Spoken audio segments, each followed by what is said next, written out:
Fallibilism. I don't even think I'm saying it right. This is one of those times when the dyslexia kicks in. Is it fallibilism or fallibilism? Either way, I'm probably going to say it wrong 3 or 4 times throughout this video. This was just something that happened to pop up when I was talking about intellectual honesty. The chapter before it was a small discussion about fallibilism, and I know I'm going to say it wrong. As I was having my second cup of coffee, I noticed that I had this Crown Royal Peach, and I thought, let's see how it tastes with the coffee.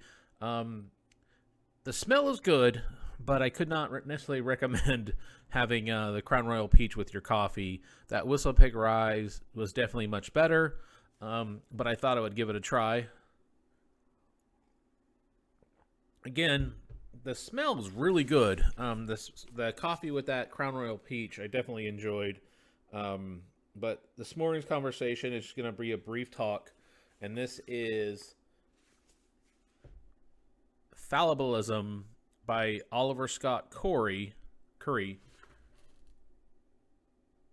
from This Idea is Brilliant. For those that have watched the videos, if you haven't noticed before, sometimes I have a little dyslexia that kicks in. I have a hard time saying certain words, and sometimes I just mix up words completely. It probably doesn't help that I don't edit these and I just go with the first version of what I record. Part of that, I just kind of feel like it comes across as more sincere. I'm sure once I get to the point where I increase the numbers of subscribers and views, I'll probably pay more attention and do a couple recordings. But one of the ways I'm able to get so many of these out is I just kind of turn on and talk about what's on my mind. So hopefully I don't keep saying this word over and over again the wrong way. So here we go. Fallibilism. Fallibilism is the idea that we can never be 100% certain we're right and must therefore always be open to the possibility that we're wrong. This might seem a pessimistic notion, but it isn't. Ironically, this inherent weakness is a strength.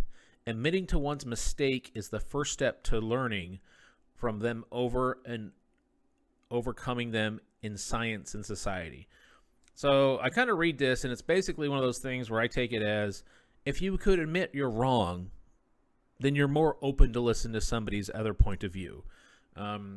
Personally, I feel like it's one of those things in society, especially with politics and other topics. If both parties walk into it with the willing to be open to the fact that they're not 100% right, maybe they'd be more willing to listen to the other side's points rather than just waiting for the other person to stop talking so they can express their point of view. And I think you can take that for politics, relationships, religion, where you work, any interactions with one person to another person. I've always felt that both parties can walk into it with the idea that they might not be 100% certain, and just kind of be open to the idea. Fallibilism lies in the heart of the scientific enterprise. Even science's most well-established findings, the laws of nature, are but hypotheses that have withstood scrutiny and testing thus far. The possibility that they may be wrong or suspended is what spurs the generation of new alternative hypotheses. Hypotheses? That's a word I will always say wrong. And the search for further evidence enabling us to choose between them. This is what scientific progress is made of. Science rightly champions winning ideas that have been tested and have passed, and dispenses with those that have been tested and have failed, or are too vague to be tested at all. For me, that kind of goes to one of those things where, some people think they're right because there's the assumption they're right. Well, are we making decisions, again, whether it's political, relationships, and employers, businesses, what Hasbro has done with WotC and the OGOL, the open game license, are they making decisions because they think they're right? Or are they making decisions because they've yet to step back and say, could we be wrong? And I think that's something that we should all kind of take a step back and think about. Fallibilism is also the guiding principle of free, open, liberal, secular societies. If the laws of nature can be wrong, then how much more fallible are our social and political arguments? Even our morals, for example, don't reflect some absolute truth. God-given or otherwise. They too are hypotheses, biological and cultural attempts to solve the problems of cooperation and conflict inherent in human social belief. They're tentative, provisional, and capable of improvement, and they can be and have been improved upon. The awareness of this possibility, allied to the ambition to seize the opportunity it represents, and the scientific ability to do so, is precisely what has driven the tremendous social, moral, legal, and political progress of the past few centuries. For me, I kind of interpret that as the mere fact that people were open to the fact they were wrong has helped us get to the technological, sociological, and moral framework that we're building towards. You kind of have to be open to new ideas to move forward. I had a friend once that say, well, you know, to move forward, you have to open up your eyes. Maybe to listen to new ideas, you have to open up not only your ears to listen to, but also your mind to the notion that you might be wrong. Fallibilism, the notion that we may not be right doesn't mean we must entirely be wrong. It's not a license to tear everything up and start again. We should respect tried and tested ideas and institutions and recognize that our attempts to improve on them are equally fallible. Nor does fallibilism lead to anything goes relativism, the notion that there's no way to distinguish good ideas from bad. On the contrary, fallibilism tells us that our methods for distinguishing better ideas from worse ideas work, and urges us to use them to quantify our uncertainty and resolve it. Better still, we work together. Your opponent is no doubt mistaken, but in all likelihood, so are you. So why not see what you can learn from each other and collaborate to see further? Anyone wishing to understand the world or change it for the better should embrace this fundamental truth. Let's go ahead and take a sip.